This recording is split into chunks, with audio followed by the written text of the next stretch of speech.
C'est le fait que les soignants sont poursuivis aujourd'hui. Et à ce titre, j'ai aussi invité Martine Bonner à lancer cette émission avec nous. Et donc, je vais l'inviter à nous rejoindre pour qu'elle puisse s'exprimer là-dessus, parce que je pense qu'elle a beaucoup de choses à dire sur le sujet. Bonsoir Martine Bonner. Bonsoir Cécile, bonsoir Bienvenue. Christian. Merci de m'inviter. Merci Christian pour tout ce que tu as dit et bien sûr que je valide. Je suis complètement d'accord avec tout ce que tu viens de dire. Alors moi, je suis vraiment très heureuse d'être à nouveau là dans cette deuxième formule qu'on appelle maintenant Dose Humani et tout de suite en introduction, vraiment te remercier Cécile et remercier toute l'équipe parce que vous avez fait et vous faites un travail absolument formidable, mais remercier aussi toutes ces personnes qui vont témoigner et pour la première fois. Et je sais à quel point ça peut être difficile, ça peut être douloureux. C'est pas facile de parler de soi, surtout quand on est dans une situation de grande fragilité. Alors vraiment, merci à tous ceux qui vont se succéder pendant 30 heures. Et vraiment, cet enjeu des 30 prochaines heures est capital parce qu'il faut faire circuler la parole absolument. Vous vous souvenez, hein, j'étais ex-députée et des débats, en fait, il y en a jamais eu. Et plus que jamais, il faut que, par le biais de ces différents témoignages, beaucoup de personnes soient amenées à faire circuler ces paroles autour d'eux, parce que ce sont bien nos rangs qui sont en train de grandir. Hein. C'est les rangs des résistants hein, qui grandissent. Et c'est d'ailleurs pour ça que de l'autre côté, il y a une espèce de panique à bord. Juste avant que cette émission ne commence, le ministre de la Santé a fait une conférence de presse hein, à 17h.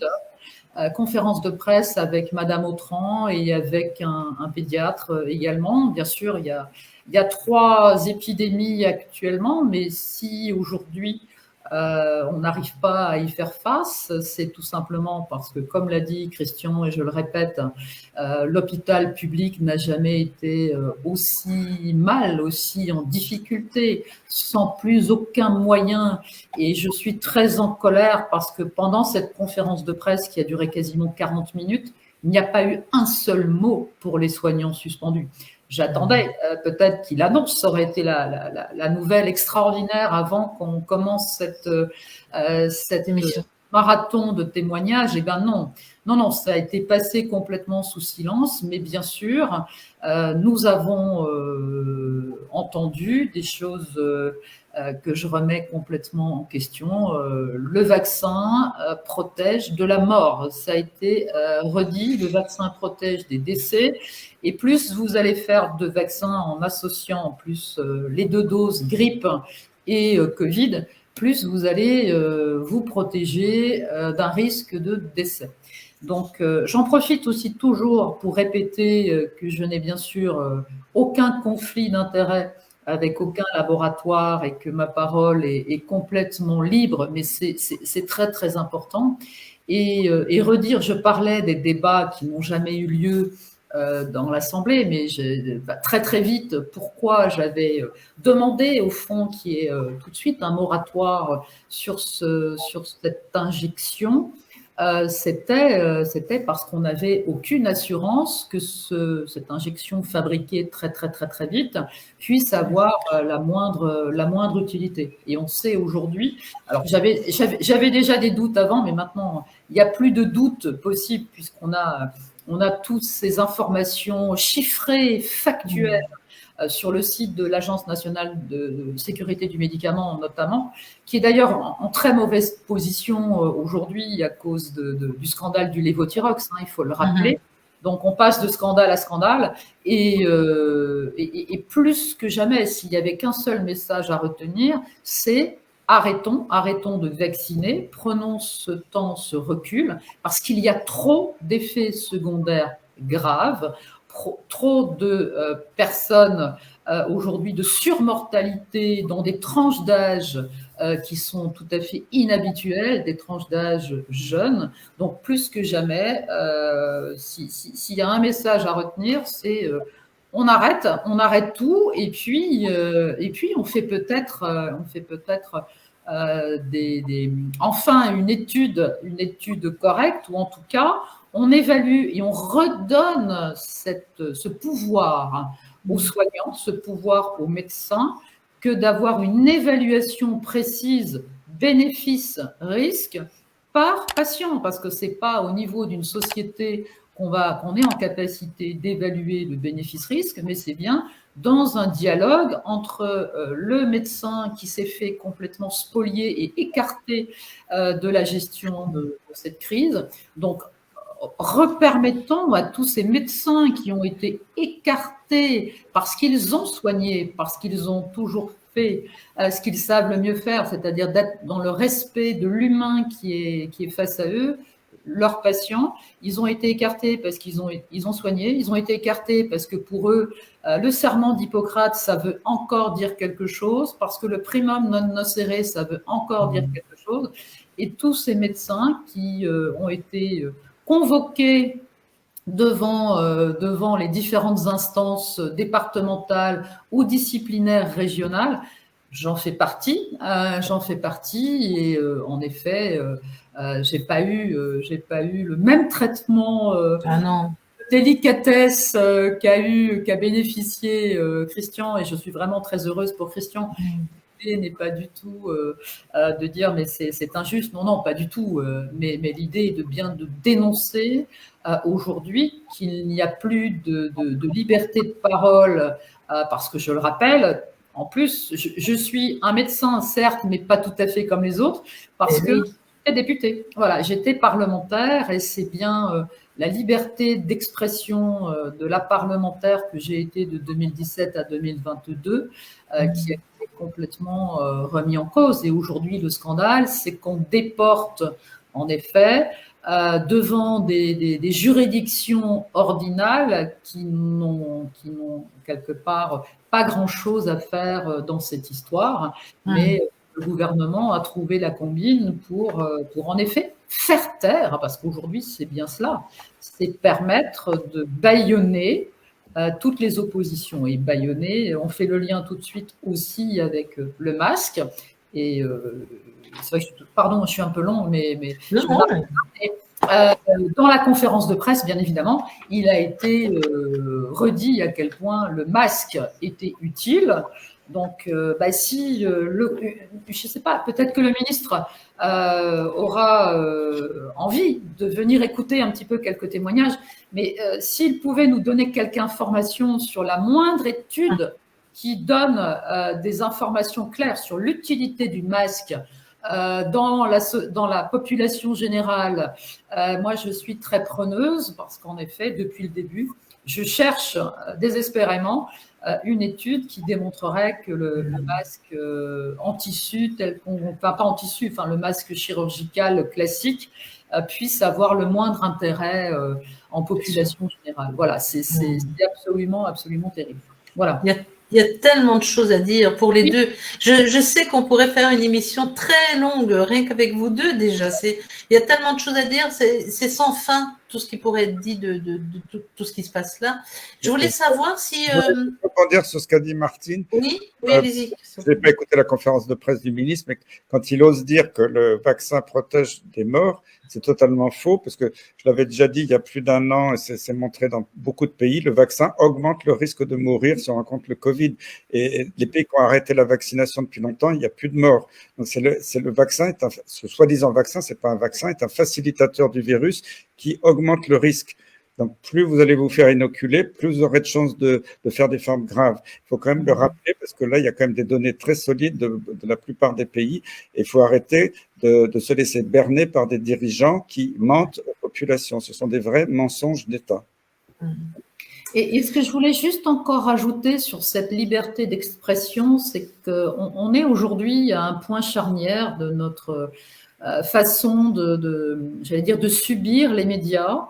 Et merci encore une fois à Dose Humani d'exister. Mais on a vu à quel point ces derniers temps, toutes ces officines qui ont fleuri, hein, les officines de fact-checking, qui font un tort absolument incroyable, mais qui ne sont là que pour ça, c'est-à-dire là aussi contribuer à, on va dire, à décrédibiliser certaines personnes. Voilà, je sais que ce soit Christian Perron, que ce soit professeur Raoult, que ce soit mon collègue parlementaire, sénateur Alain Houpert ou moi-même, je crois que malheureusement, je bats tous les records on va dire, d'articles contre moi sur les réseaux pour me faire passer pour je ne sais pas quoi, mais pour quelqu'un qui ne dirait que des mensonges.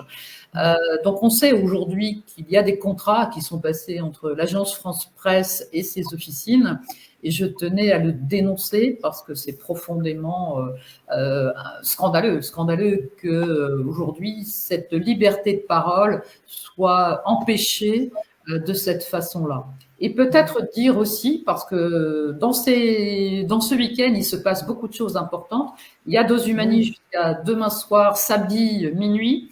Mais il y a aussi, vous savez, hein, partout en France, demain, c'est une journée très importante puisqu'il y a beaucoup de collectifs citoyens. Et Dos Humani, je sais que vous y participez. On les soutient. Voilà, en soutien pour des témoignages par rapport aux victimes de la vaccination. Et juste pour être un tout petit peu chauvine, en Alsace, rendez-vous à Strasbourg, place d'Austerlitz, demain, de midi à 15h, voilà, où il y aura en effet tous ces témoignages et on pourra venir. Je ferai un petit passage, voilà, place d'Austerlitz demain, Strasbourg, entre midi et 15h. On va recevoir plusieurs personnes qui seront dans différentes villes demain. On va aller dans 5 villes différentes demain sur la journée pour faire un petit état des lieux de la manière dont ça se passe partout en France, en effet. On soutient, oui, tout à fait. Christian Perron, voulez-vous clôturer cette première demi-heure déjà Je vous remercie, vous et puis toute l'équipe de Dos Humani, vous faites un boulot fantastique. Et je voulais qu'on applaudisse, même si c'est derrière notre écran d'ordinateur, qu'on applaudisse tous les suspendus, à la fois les soignants, mais aussi les pompiers. Tout. Il n'y a pas que les soignants, mais à l'hôpital, c'est peut-être les secrétaires, les ouvriers, les services techniques, toutes ces personnes qui travaillent pour la santé, qui ont travaillé avec tout leur cœur pendant des décennies, qu'on a jeté. J'ai hâte qu'on jette ces politiciens qui ont fait ce boulot absolument dégueulasse et qu'on puisse réinstaurer, réhabiliter tous ces soignants remarquables qui ne demandent qu'à travailler, à aider leurs concitoyens. Donc, franchement, je les applaudis tous et je suis de tout cœur avec eux. Merci beaucoup. Merci beaucoup à vous deux. Moi, je vous applaudis aussi tous les deux. Je sais qu'on est nombreux à le faire parce que vous avez beaucoup de courage et on vous remercie. Vous êtes nos phares. Hein. Merci beaucoup. Merci. Au revoir. Courage à vous. Force à nous. Et puis à demain. Oui, à demain. On se retrouve demain, Martine. En effet. Tout à fait. Ah oui, en effet. Au revoir. Pour la clôture. Au revoir. Au revoir, Christian Perron. Merci beaucoup. Merci. Au revoir, Martine. Au revoir. Je vais accueillir mes prochains invités pour venir aussi, pour qu'ils viennent un peu nous expliquer ce qu'ils vivent en tant que médecins. Donc, un peu dans le même contexte que ce que je viens de faire avec Stéphane Gaillet, Patrick Provost et Laurence Kaiser. Et puis là, je vais inviter Martine Vonner, Pascal Sacré, Benoît Ox. Donc, on aura la Belgique, le Luxembourg et la France représentée. Et Kerstin aussi qui a traduit le témoignage des 3 médecins allemands qui sont venus dans l'émission. Et on va avoir un petit échange, une demi-heure, ensemble, comme ça. Bonsoir, Martine. Ah, ton micro est coupé. C'est toi qui dois le réactiver. Et pendant ce temps-là, j'invite les autres. Voilà. Bonsoir Martine, bonsoir Kerstin, bonsoir Pascal et bonsoir Benoît. Bonsoir tout le monde. Bonsoir Cécile. Bonsoir. J'espère que vous allez bien, dans la mesure du possible, évidemment, compte tenu du contexte. Tout va bien, mais toi, Cécile, 30 heures là, de marathon. Oui, non, mais on survit. On survit. Donc, bon, j'étais pas seule, hein, on est nombreux. La première fois, on était beaucoup moins nombreux, donc là, on était complètement épuisés. Mais cette fois-ci, on était, à mon avis, on doit être 25 autour de de ce marathon. Et donc, c'est un petit peu moins contraignant, un peu moins... Enfin, c'est fatigant. Hein, j'ai dormi quelque chose comme 3 heures sur 42 heures, je pense. Donc là, je vais pouvoir dormir. Mais voilà. Alors, je profite parce que je prends conscience d'une chose. Pascal Sacré, le Doctoton, la naissance du Doctoton, c'est grâce à toi dans une émission. Je ne sais pas si tu le sais. Mais quand on a fait cette émission, je crois que c'était avec Benoît Ox, Pascal Sacré, Martine Bonner, et oui, il y avait David Ben Saïd aussi, et je pense, je me demande s'il n'y avait pas Stéphane Résimon aussi. Et en discutant comme ça de votre résistance, à un moment, Pascal, tu as dit, on serait plus fort si on était ensemble. Et c'est de là qu'est née l'idée. Tu vois? Tu veux réagir à ça? Mais c'est vrai, ça remonte. J'ai l'impression qu'il y a des années qui sont passées, mais c'est possible, oui. Il y a un an. Oui, maintenant, voilà, c'est grâce à l'énergie de vous, hein, de vous tous. De toute façon, j'ai peut-être eu l'idée, mais de l'union, oui, toujours, je l'ai toujours d'ailleurs. Hein. Je trouve qu'on peut encore faire mieux. Mais c'est tant mieux. Je suis très fière et contente. Voilà. J'aurais envie de vous entendre sur la question des poursuites dans vos différents pays. Savoir un peu où ça en est au niveau de la France, du Luxembourg, de la Belgique et de l'Allemagne. Et donc peut-être, si vous voulez bien, juste nous faire un petit état des lieux de la manière dont ça se passe dans vos différents pays en termes de poursuites, de chasse aux sorcières faites au personnel soignant et particulièrement aux médecins. Qui a envie de commencer là-dessus? Martine, peut-être? Oui, Martine? Oh, je peux commencer. J'ai presque envie de dire c'est quasi égalité. En tout cas, je n'avais rien à envier à l'année de radiation, enfin d'empêchement de Benoît. Alors Pascal, j'ai pas trop suivi combien tu t'es pris, toi, mais Benoît et moi, c'est égalité, c'est 1 an partout. Ouais. Ah, voilà, donc France, Luxembourg, égalité. Alors j'ai peut-être encore un petit plus parce que c'est vrai que, alors moi déjà j'ai pas suivi tout à fait les 30 heures, mais j'ai quand même écouté beaucoup de témoignages et c'est vrai que ce qui ressort, c'est ce qui revient bien sûr beaucoup pour notre profession médicale, c'est le fait que tous ces médecins ont été empêchés de soigner.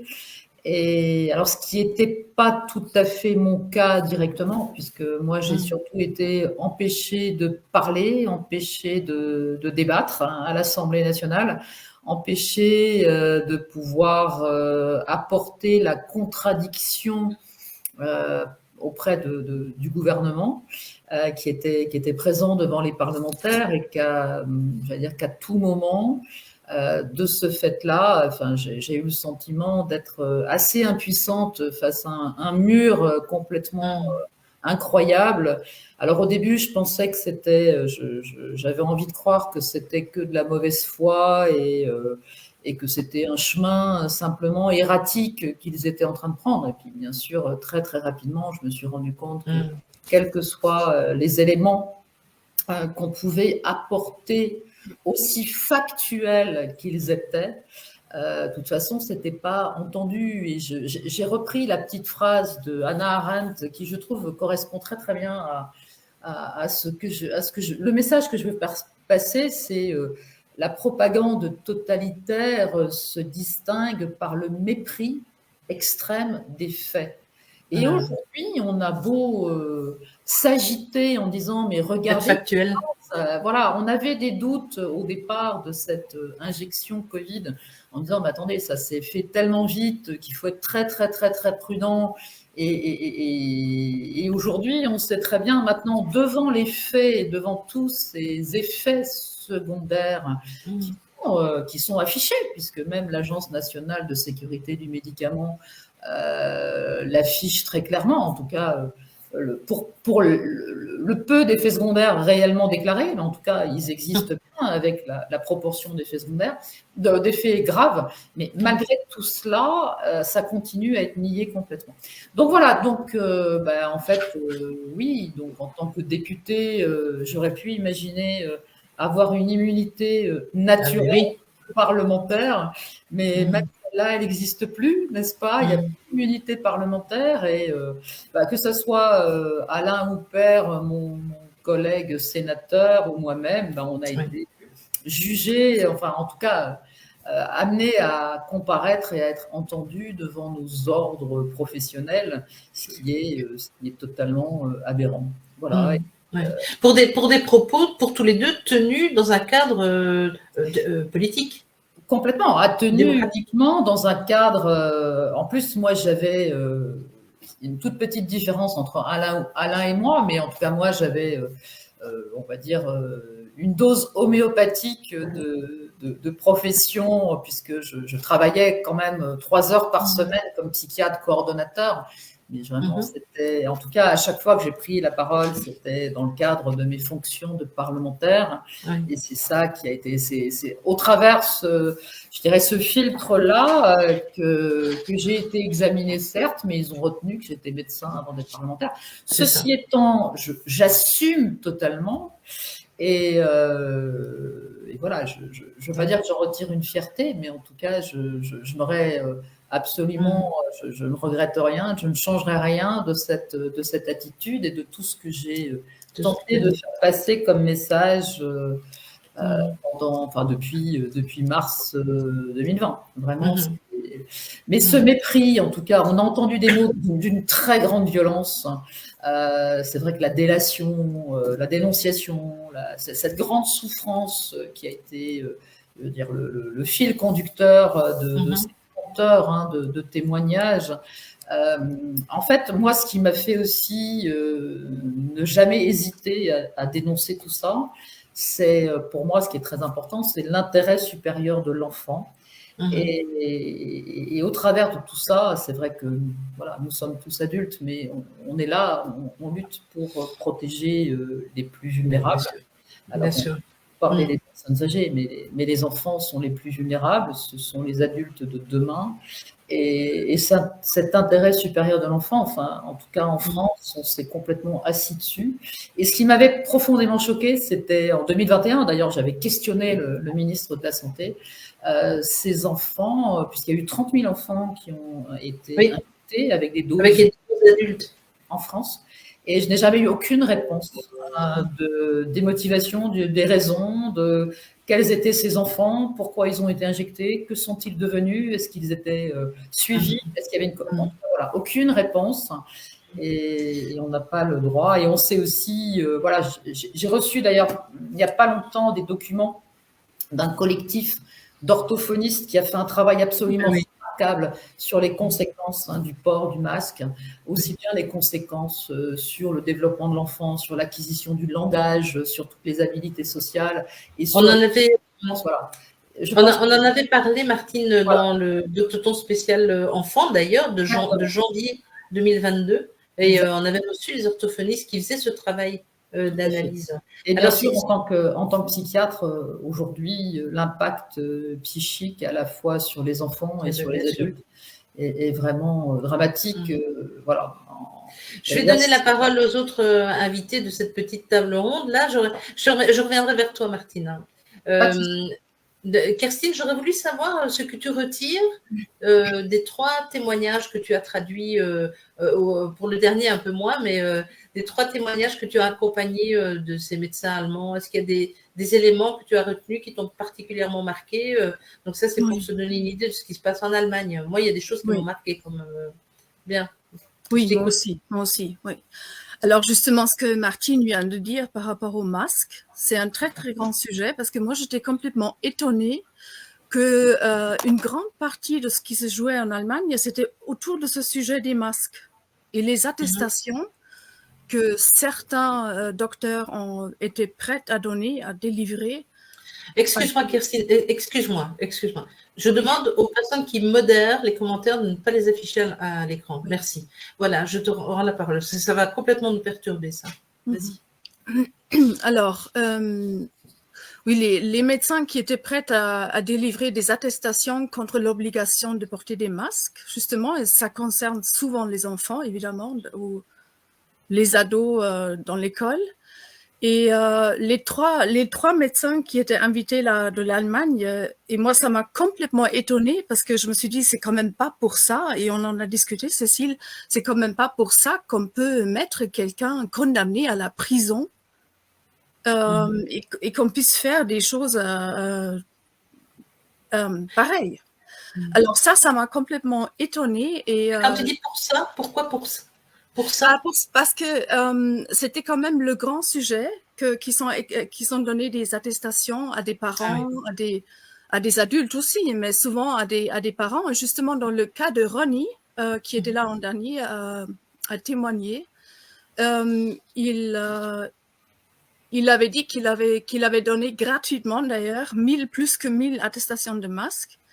Et il était, c'est la deuxième fois qu'il est condamné à la prison. 2 ans, je pense. Je ne sais pas exactement où il en est là maintenant, mais une amende, des interdictions d'exercer pendant 3 ans, et voilà.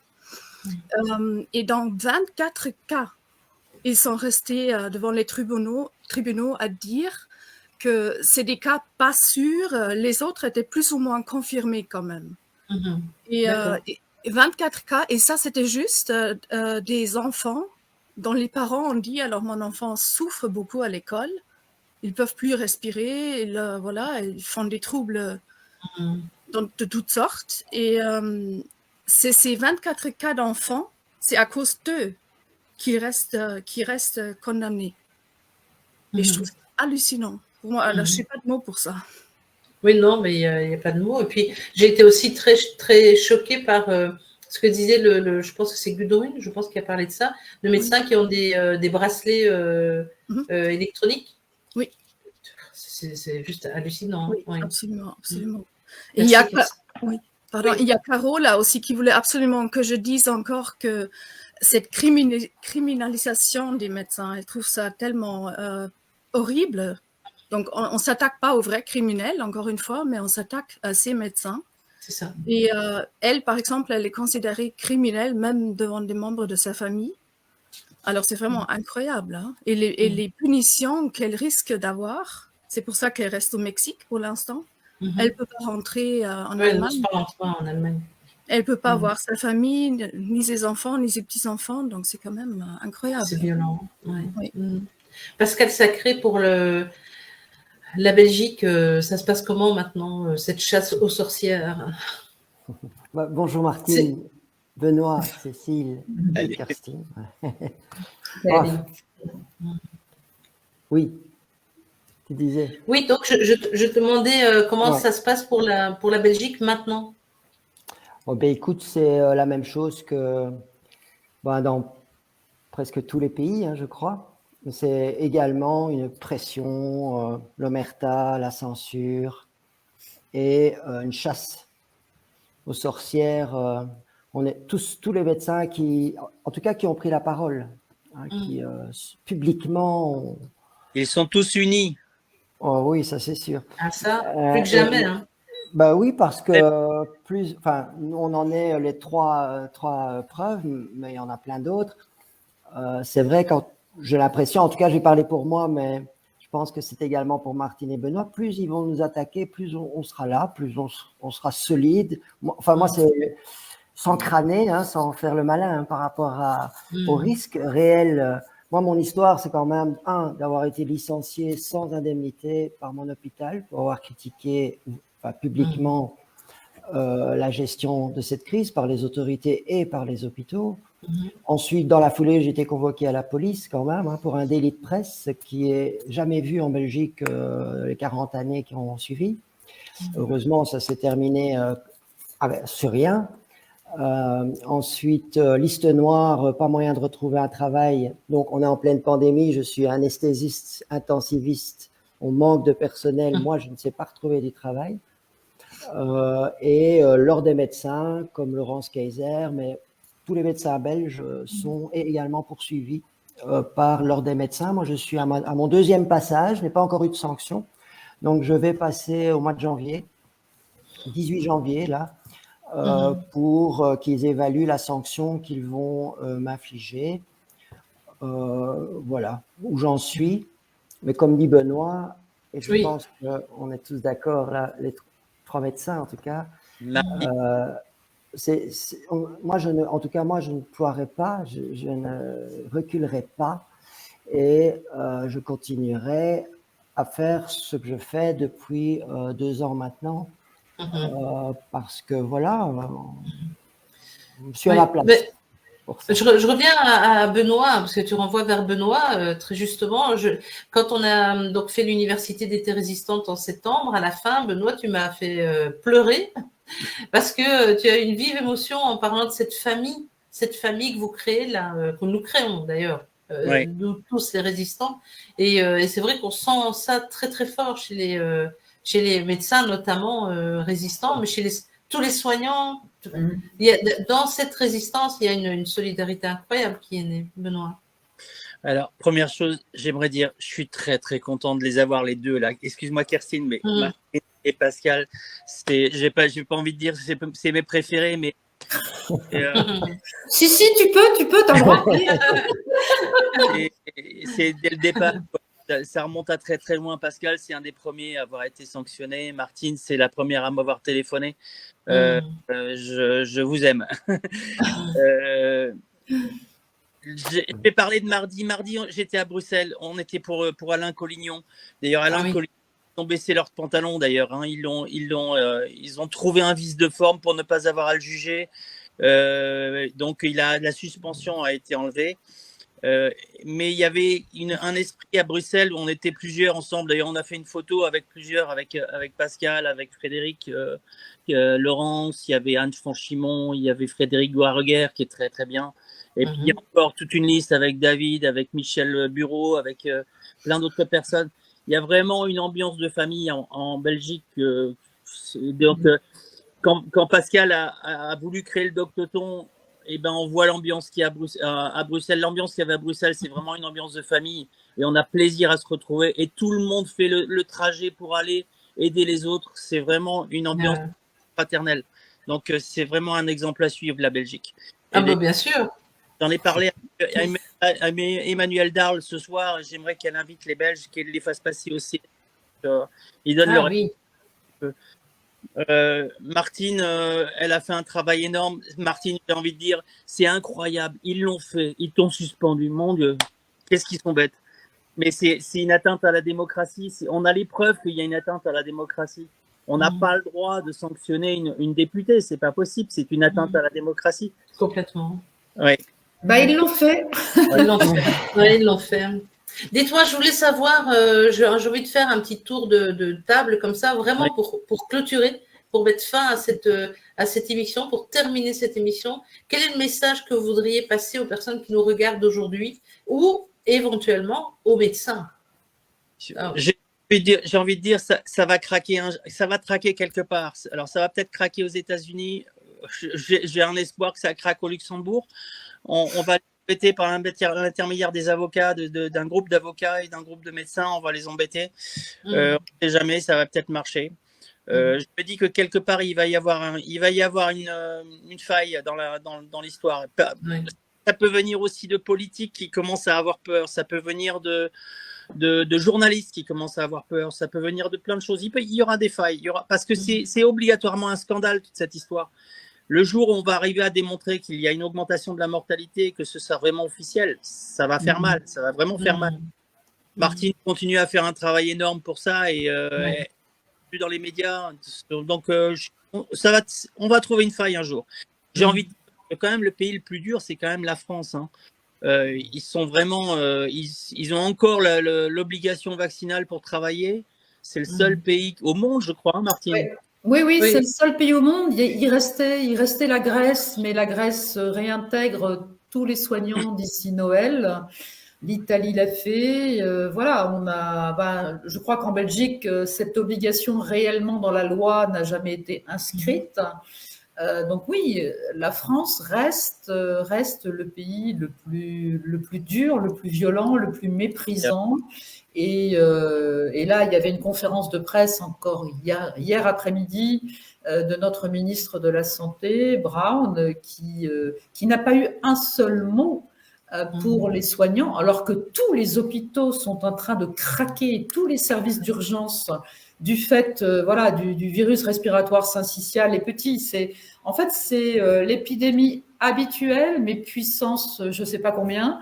Et là, c'est vrai qu'au sein du collectif Laissons les médecins prescrire, où on est encore entre nous actifs, on se pose la question de la corrélation. Moi, aujourd'hui, j'aimerais voilà, simplement redire cette question. Quelle est la corrélation entre les mamans, entre le statut vaccinal de ces mères et des petits, et la santé des bébés. Et la santé des bébés. Et on a vu aussi le streptocoque A qui a fait quelques décès. Enfin, c'est juste inimaginable, quoi. Enfin, voilà, on est en train de vivre quelque chose qui nous prouve que l'immunité naturelle est quand même très, très, très en danger. Donc oui, en France, oui, je crois qu'on est... Enfin, ce gouvernement est... j'ai envie de dire le plus mafieux sans doute, ou en tout cas celui qui est le plus commandé par je ne sais pas quoi, mais en tout cas on a un président des Français qui n'a plus aucune marge de manœuvre personnelle et qui méprise totalement son peuple. Donc quelle honte, vraiment quelle honte. Et un petit message, parce que moi j'aimerais qu'on termine par un message d'espoir. Oui.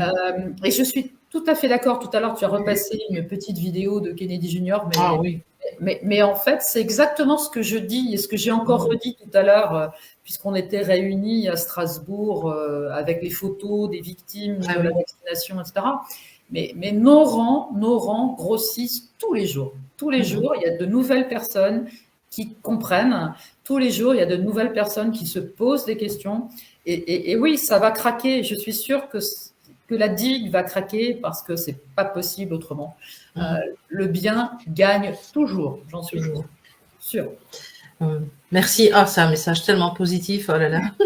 Merci. Kirstine, tu veux dire un petit mot, ton mot de la fin à toi? Mon mot de la fin, c'est oui, gardons l'espoir et gardons un esprit vers un avenir splendide, en fait. Moi, j'ai quand même l'impression qu'on va vers quelque chose de très beau et qu'on a juste à traverser une période très difficile, mais il faut tenir ensemble. Et peut-être une chose qui me tient au cœur, c'est quand même la collaboration internationale. Qu'on se met ensemble à un niveau international et qu'on tienne tous ensemble. Et voilà. Oui, c'est majeur. On devient une très, très, très grande famille, en fait. Oui. Pascal, ton mot de la fin à toi, ce serait quoi?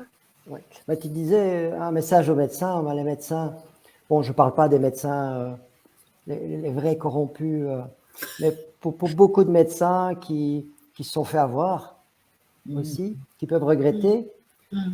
J'ai eu dans mon entourage un médecin qui s'est un peu effondré comme ça en disant que j'avais raison et qu'en attendant il s'était fait injecter, qu'il avait injecté beaucoup de gens. Donc je pense qu'il y a beaucoup de médecins qui vont avoir dur aussi. Moi j'aurais envie de dire à ces médecins-là, c'est pas trop tard. C'est pas trop tard pour revenir en arrière, parce qu'on entend parfois beaucoup de discours qui sont lourds, et autant il y a certaines personnes où j'aurais très, très, très, très dur à pardonner, autant je pense qu'il y a énormément de médecins qui ont pu se laisser avoir. Et de dire ce message, c'est jamais trop tard. Et le mot de la fin, c'est pour les gens, parce que c'est un doctoton pour les gens. Et en France, tu as raison de le dire, c'est terrible. Et en Belgique, par exemple, ils nous ont fait 4 fois le coup de l'obligation vaccinale, mais c'est toujours pas sorti. C'est comme ça que d'ailleurs beaucoup de soignants sont vaccinés, malheureusement. Ils ont eu peur. Finalement, c'est toujours pas le cas, mais donc, en écoutant plusieurs des témoignages, c'est horrible. Néanmoins, nous les médecins, déjà suspendus ou pas encore suspendus, on a eu tous des difficultés, on a traversé des épreuves très très lourdes, et je pense qu'on sert d'exemple pour les gens, et que ça c'est important de continuer. Qu'on continue pour les gens, les enfants bien sûr, mais les gens, ils ont besoin de nous comme médecins, bien sûr, mais également par ce qu'on représente, ce qu'on symbolise, c'est-à-dire des médecins qui vont continuer de dire la vérité malgré les risques et qui continuent à le faire. Donc, on doit tenir bon Mais je sais qu'on va le faire. En tout cas, les Benoît, Martine, mais je sais plein d'autres aussi. C'est très important qu'on continue pour les gens. Oui. Oh oui. Mais, merci à toi. Merci à vous. Si l'un d'entre vous veut encore ajouter quelque chose, on a encore 2-3 minutes qu'on peut exploiter pleinement. Et sinon, moi, je resterai seule à l'écran pour saluer tout le monde. Vous voulez ajouter quelque chose? Kerstin disait, il n'y a pas de mots pour les personnes qui ont été mises en prison. Je voudrais dire unmöglich. Unmöglich, absolument. On continue. On continue, on lâche rien et on n'oublie pas. On lâche rien et un grand merci pour pour le recevoir. Et j'espère qu'on pourra peut-être faire quelque chose avec les médecins allemands, qu'on pourrait vraiment se réunir de façon européenne et même avec des médecins hollandais et des Suisses aussi. Un jour, on va essayer d'organiser ça, Kerstin. Avec grand plaisir, oui. Je pense qu'ils sont très ouverts à ça. Oui. Danke. Allez. Merci beaucoup. Je vous libère. Merci beaucoup. Merci de votre participation. Merci tout le monde. Merci. À bientôt. Au revoir. Au revoir tout le monde.